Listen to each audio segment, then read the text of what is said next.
everyone. It is Monday, slightly dreary, all the more reason to have Mental Health Monday, in my opinion. It is Monday, December 16th, in the height of the holiday. What word am I looking for? Flurry? I don't know. Go with it. Frenzy. It's warm outside, though, so it's kind of misty, but that's all right.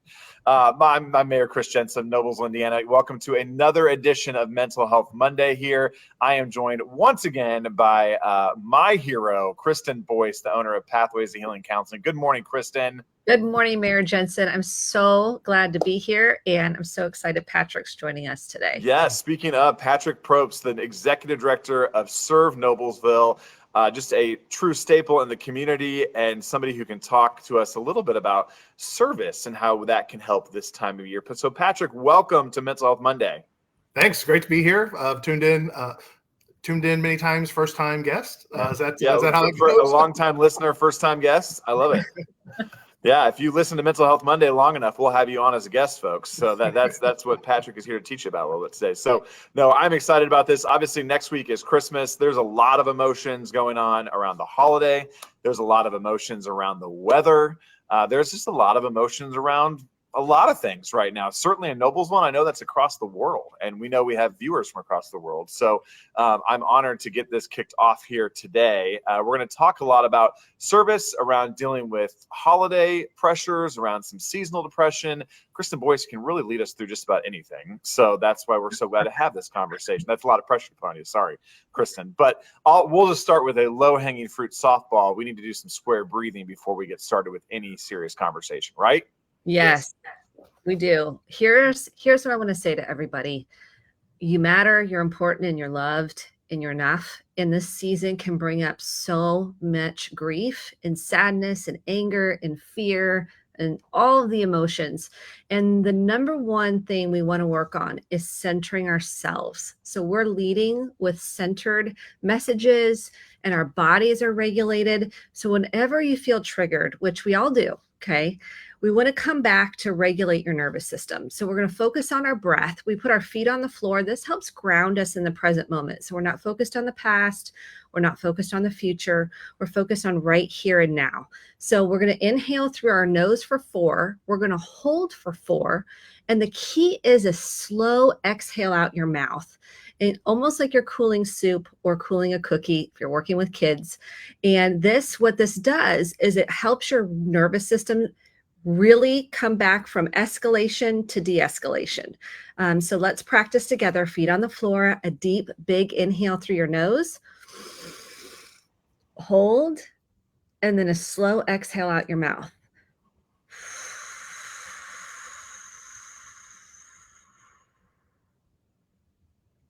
Just kind of do a check-in. Notice how you feel.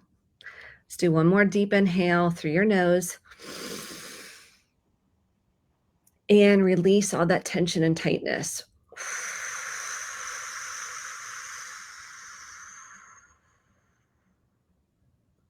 Just set an intention to be present in this moment, to come back to your breath. If you get triggered or activated, or something brings up an emotion, that's okay.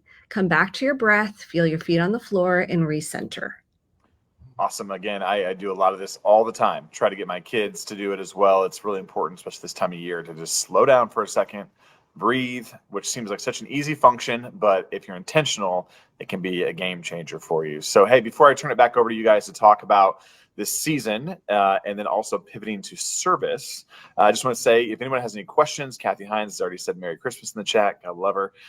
Feel free to chime in the chat with any questions specifically to this topic, or if there's something that we need to run down for you later, we can do that too. Or if you just want to say hi in the chat, that's welcome too. So we appreciate you joining us today. With that, Kristen, I'm going to tee it back over to you to kind of engage in this dialogue. Okay, Patrick, tell us about Serve Noblesville first, so folks know what it is. Sure. And your role in it.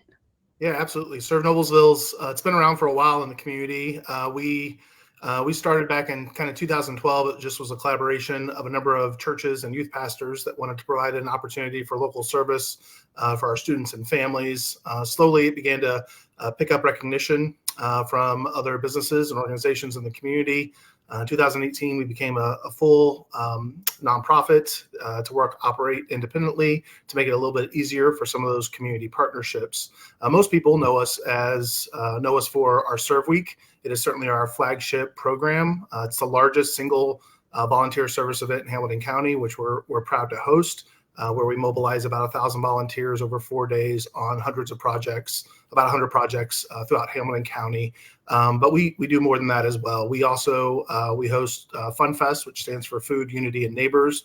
It's the community's cultural celebration, where we bring the story and the culture of Noblesville's past history, as well as the quickly changing culture and history that is moving into our community, and bring those all together and make sure that all of our neighbors have a place to be seen and celebrated, and that story to be told for all of our residents, past and present, on what makes our community great.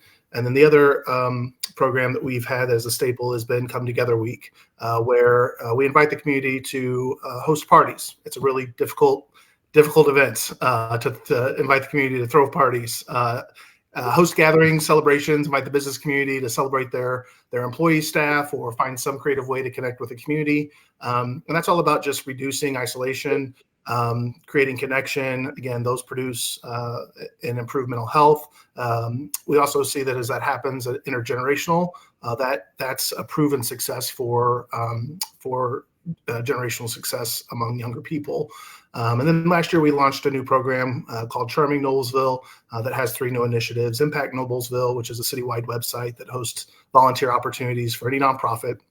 Neighbors can create an individual profile so that they can learn about volunteer opportunities 24/7 all year. They can also become fans of their favorite nonprofits that are registered on there. And it's also a great place for businesses to find opportunities to serve locally without having to hunt and search for the nonprofit that may have something that aligns with their schedule. And then the other 2 initiatives are focused on historic downtown Noblesville. We have the largest historic area in Hamilton County. We want to make sure that we're preserving that. And so we've got 6.5 miles on the eastern side of the river, more on the western, but we're really starting with focusing on the eastern side. And so we've got a neighborhood beautification and neighborhood activation. We've got 12 historic neighborhoods that we want to bring back to life on that historic side. We want to give them a sense of identity and purpose, connecting neighbors and businesses in those neighborhoods.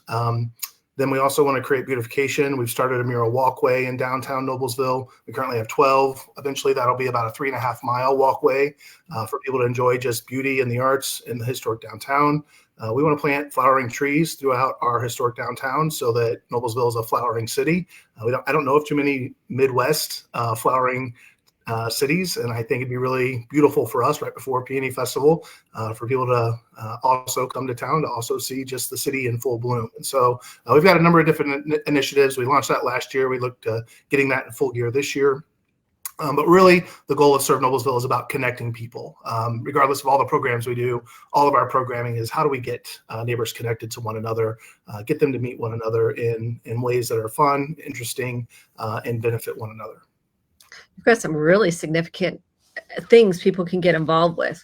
Yes. Let's talk about the holidays, volunteerism, depression, anxiety, isolation. We're seeing a lot of loneliness and isolation. This is a really hard time for folks. They're either grieving, they might be going through loss, they might be feeling lonely. And how does volunteering help with mental health? Yeah, there's a number of ways. Volunteering kind of gets you out of your headspace. The daylight savings time, it's so dark so early. It's easy for me at 5:30 when it's dark outside to be like, okay, I want to shut the day down.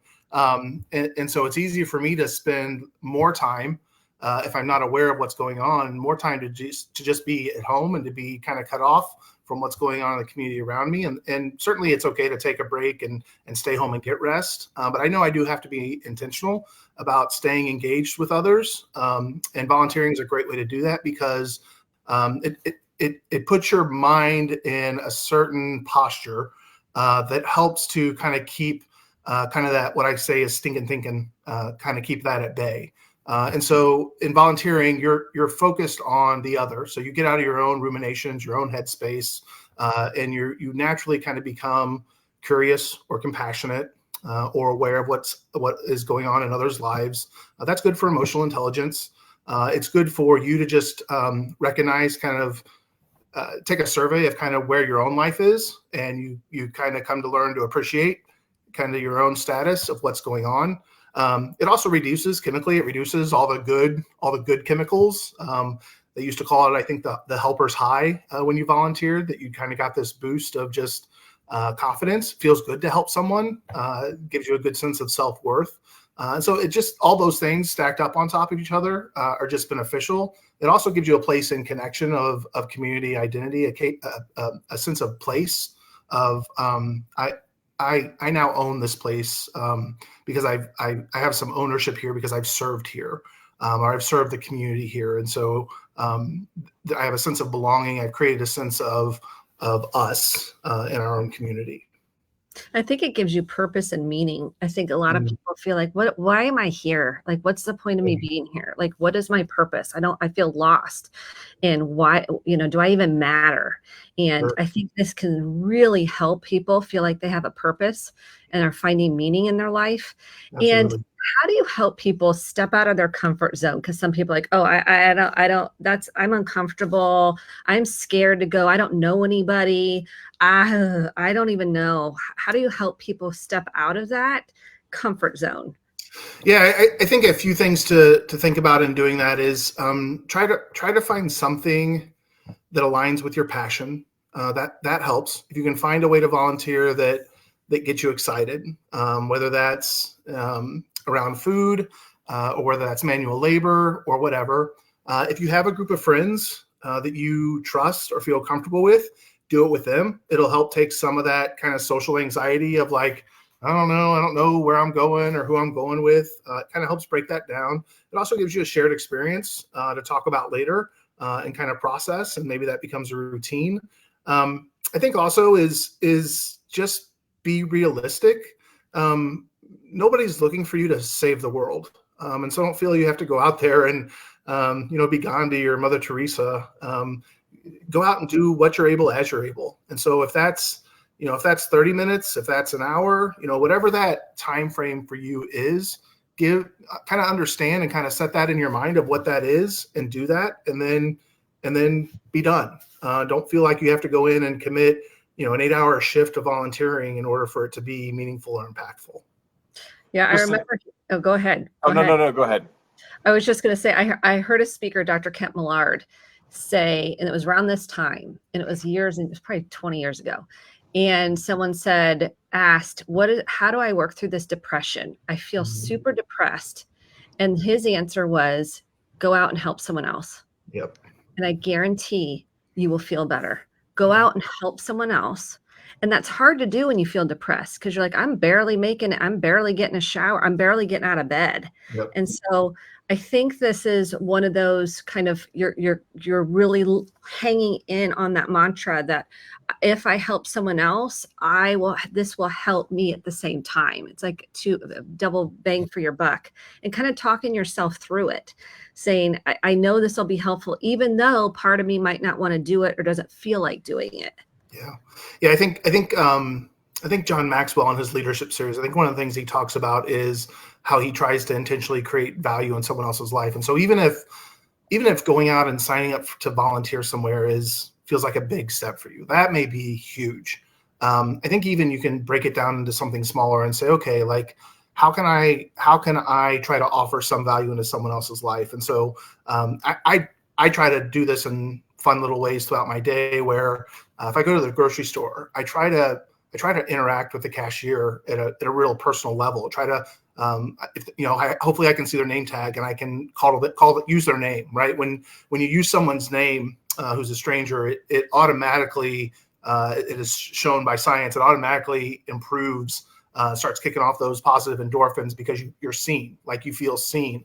And so even simple things like that of interacting with a cashier or a waitress or waiter or someone who's taking your order at a fast food restaurant to try and provide some positivity in their day is a small way that you can serve or give back in a positive and affirming way in the community. That maybe you got to start there. Maybe that's the small step you can do. Be like, okay, my next interaction, right? I'm I'm gonna say hi to the person I pass on the sidewalk, as opposed to avoiding eye contact and looking away and just not saying anything. So I think there's small things that you can also do that kind of help break down that if thinking about going out and volunteering for a couple of hours is maybe a big hurdle for you, start at a smaller level.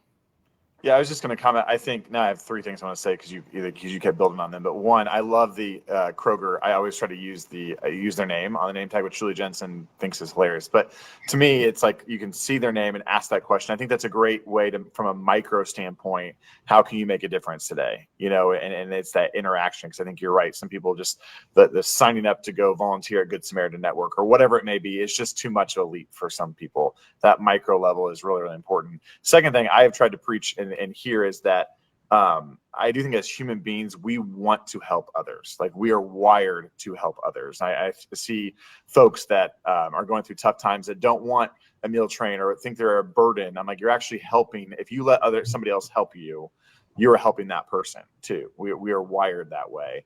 And then I was going to just comment, Kristen, really, isn't the root of all this kind of connection, the importance of connection with one another? We 100%, we know that isolation is the number one killer. I mean, this is, as we age and go through the aging process, isolation plays a huge role in mental and physical wellness. So the more we can have even these micro, I love how you said that, Patrick, these micro moments of connection, because that's what it is. It's a micro moment of connection. Your nervous system will register that. And it will actually, there's been brain scans of the brain and what it does through MRIs. It shows the nervous system resetting itself. It shows the nervous system coming back to safety and a felt sense of safety in the body, to be seen, to be acknowledged, to be recognized. But we have to do that.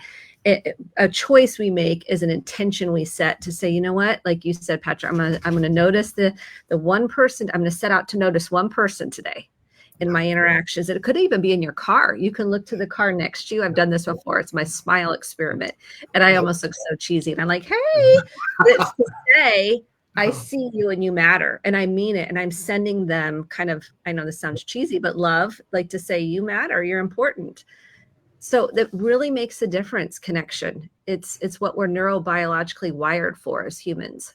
I think sometimes we discount some of that stuff. We're like, oh, how much, doesn't make a difference. And I'm like, even if it doesn't make a significant difference, it's still worth doing. I think the other thing too, with those micro opportunities that I know that I have found value with, and find value with some people that I work with, is we're busy. And so sometimes, particularly, if you have kids, young kids, if they're involved with extracurriculars, like volunteering sometimes isn't even an option. Like, you may want to do it, but boy, it's not in the cards, man. Schedule wise, you're just like, I can't add one more thing to the list. And so I think the other thing is just be present where you are. And I think that's where also, if you can find, where do I add value? Where do I find connection? And really that's what it's about. How can I find a way to see someone who maybe otherwise would just be passed by? And I think that's a way of not just volunteering, but serving. I think about it in that way of how can you serve someone by seeing them, or by connecting them, or, hey, how's the day going? How's your holiday season going? But also, ask it with integrity. Right. So if you're going to ask it, let them be able to say, yeah, not good. And to be able to hold space for that and be like, I'm sorry to hear that, not necessarily you're going to fix it, but that you're able to receive that with a certain level of empathy, and to resonate with them and to meet them at that level for even a few moments, and to be able to wish them well and say, I hope that goes better for you. And then if I've had a couple of instances where somehow I've circled back around and seen them again, and I've been able to be like, hey, how is that going now? And kind of the light that kind of flickers in people's eyes of like, oh my gosh, they remembered that. Like, that's significant. Those type of interactions, they're rare, but they are significant. I was going to comment too, Patrick, because as somebody with small kids and in that grind every day, one thing that I've tried to practice doing is like those coaches that are all volunteering to coach my children, to take a moment and A, thank them, but B, ask them how, in that moment, where can you serve? I can serve the person who's serving my kids. I can serve that teacher in that classroom. I can, finding little ways like that. Because to your point, I sometimes get overwhelmed with like, do I have a ton of extra time to serve? I'm not sure I do, but I can be intentional with my conversations, those that are serving my kids. Sure. Yeah, I went to a fundraiser event last night that Noblesville Main Street was having, which was a beautiful event. And anytime I go to these, I always make sure I'm very intentional with this. The staff that always work there, I know they're getting paid. I know it's their job to be there and do that. But they do a great job of being precise, being timely. And I always make sure I pull one or two of them aside and just say, hey, thank you for your service. Thank you for helping to make this night a beautiful night. Just so they know that they're just not help that's going around and doing what they should be doing, but that the work that they're doing is actually valued to make a really good event. So I think those little ways, those little things are nice extra events. I know Good Samaritan just had a fantastic event at the fairgrounds. And I know a number of people have played a part in that. HCLA went over and engaged. And so I think there are these really great opportunities that our community has during the holiday season. Find what those are, and try to make the most of that. And don't let it overwhelm you. Don't get stressed out about it. That's you're doing it wrong. I kind of say if you're getting stressed out about volunteering, you're kind of doing it wrong. It should be fun. It should be enjoyable. I think the other piece of this is if someone's on your heart, let's say you have someone come on your mind you haven't thought about in years, send them a note, send them a text. Hey, you are on my heart today. I have been really intentional I have to be intentional. Otherwise we can get so busy that I just don't even make time to do this. I'll pause and I'll really send this person just loving energy. And I'll send them a note just saying, you're on my heart, thinking about you, hope all is well. Or you can say, how have you been doing? And you'll be amazed at what that will do inside of you. And it's not to be like, oh, I'm going to feel better by doing this. It's more like, let me connect with this other person. And maybe you do this, set an intention this year. I challenge everybody to set an intention about connection this year to help you say, okay, I do have meaning and purpose. In these micro moments, it could be that I'm going to spend each day, I'm going to notice one person, or I'm going to send a text to one person, a couple times a week. Setting an intention helps you actually do it. I really believe that. And it's coming from a deep place of, I want to let people know I love and care about them. Yeah. Do you have a time and place that you do that? I do it every morning. I'm in a routine now where I get up and I do a little practice of prayer. And then I really set an intention to write. I write 10 minutes a day. And I got out of it for a while and I can feel the difference of when I'm writing and when I'm not writing. And then what comes through, it's like, oh, this person, then I pause and I'll send them a text and say, hey, just you are on my heart. And you'll be amazed at what comes back. Oh, wow, I was just thinking about you too. Or, oh, thank you for thinking of me. It's been a rough week. Or you never know what someone else is going through. And this is what we don't realize. We can get on Instagram and Facebook and all the social media, and we can put something out there, but we don't really know what's going on inside of someone's heart, their mind, their stress, what they're dealing with. And when we can hold that compassion and that kindness to say, oh, something else may be going on in their life, that changes everything for us and for them in a profound way. Do you have a practice? Do either one of you have a practice that you do? Yeah, mine's not so routine. I try to establish routine, but my schedule just doesn't seem to allow for it. And so I try to find moments as I'm able, and I kind of have routine things that I do. But as far as when that happens time-wise, it doesn't happen. One thing I love to do is when I pull into my garage, I just sit in my car for a moment and use that as a time for mindfulness because nobody else is around. Like that's a chance for me to kind of just pause.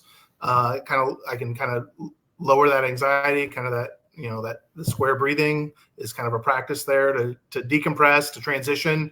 Because I found it was really important too for me, when I was going from, meetings or, a work mindset to transitioning to family, I needed to change that mindset. If I brought that mindset into home life, like it became chaotic.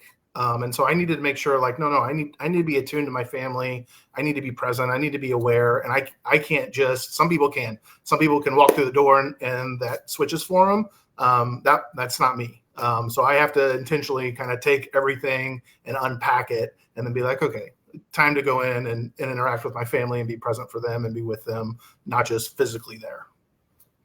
Yeah, I was going to comment. I walk around, obviously, I'm a millennial, so I have my phone on me all the time. And I try to keep good notes in my note about things I think of throughout the day or people that are on my mind. And then I try to every day go back to my office and write some handwritten notes. My team will tell you that I'm pretty good about that. It's kind of an old school thing, but it really does. It's good for me to write out my thoughts.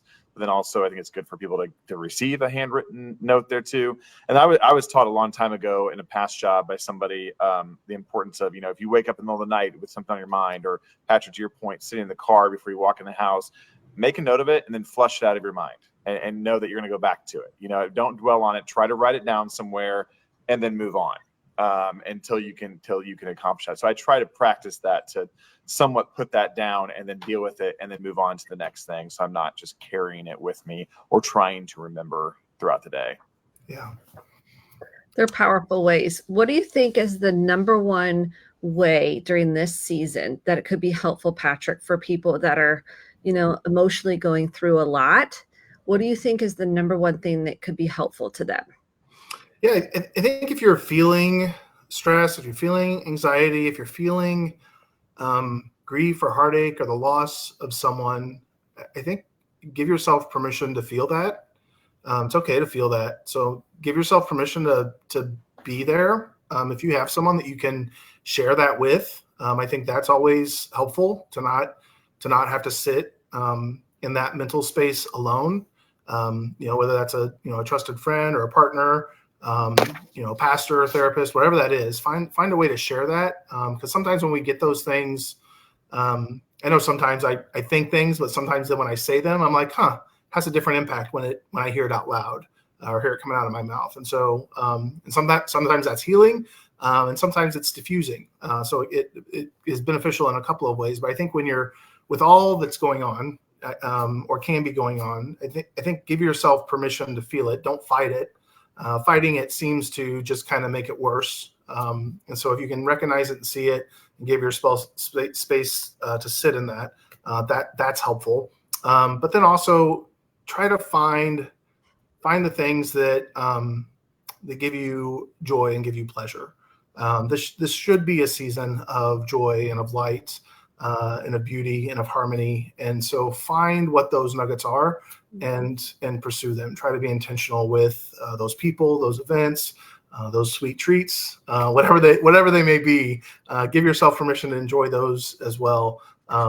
Because this is a unique season, and those things should be enjoyed. And so I think try to keep a balance kind of between those two things. And don't beat yourself up with either of those as you're experiencing that. It's okay. We can feel both of those at the same time as humans, the complexity of those emotions. And I think the way that we're able to give ourselves permission to sit there without feeling guilt or shame, we'll be better off processing them. There's space for both, right, Kristen, Boice? I'm going to give you the last word here on this as we wrap up, but as the holidays are literally upon us, what do folks need to be thinking about, or what are some good tips going into the next 10 days in their life? I think number one, go back to your breath. When in doubt, the breath will help you get through it, breathe through it. To Patrick's point, the more we feel, the more we heal. So that's really important. To also Patrick's point, a support system is imperative. And there's lots of grief support systems right now out there. So there's if you just type in grief support system, or maybe you're going through a divorce care, or a support group, Al-Anon, maybe there's addiction running in the family, or maybe you need support. Maybe it's going to an AA meeting, whatever that looks like, you have some support, and then you can get a sponsor where you're getting more support on top of that. Highly recommend it. I also think it can be important during this holiday season to have realistic expectations, because expectations, as Anne Lamott likes to say, are resentments waiting to happen and create a lot of disappointment. So we end up putting on are projecting onto other people our expectations of this spectacular holiday, and everyone's going to get along and we're going to have this, happy-go-lucky time. And we have to check that and come back to the moment and accept the moment as it is and unattached to the outcome. Like really set in an intention to accept the moment as it unfolds without projecting this idealistic version of the holidays that doesn't exist. And that's hard for folks, but I'm like, it really doesn't. I promise you, it doesn't exist. We're humans. There's no such thing as perfect holiday. And if you need support, 988. That is 24/7. They're trained therapists on the other end, clinicians. If you feel suicidal, if you have suicidal thoughts, if you are struggling with feeling like a burden, 988, you can call or text anytime. They're available all throughout the holidays. Do not feel bad. Do not feel like, oh, I shouldn't do that, or I'm not that bad. Any thoughts like that, please reach out to 988. It's the 911 for mental health. And you matter, you're important, and you're loved. And you may not feel like it because shame tells us a different story and writes all these stories. And the truth is you do matter. And I'm glad you're here. Yes. Well, that is a great way to end it. Patrick Propst, thank you for joining us and bringing your expertise to the table. Kristen Boice, as always, you are an absolute gift to this community. So thank you for speaking into this today. And Merry Christmas to everyone. Happy New Year. Happy holidays. And we look forward to seeing you back here for a new 2025 year. We'll kick off, maybe talk about some resolutions and some goal setting in January. So thanks again, guys. Thank you. Yep.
week.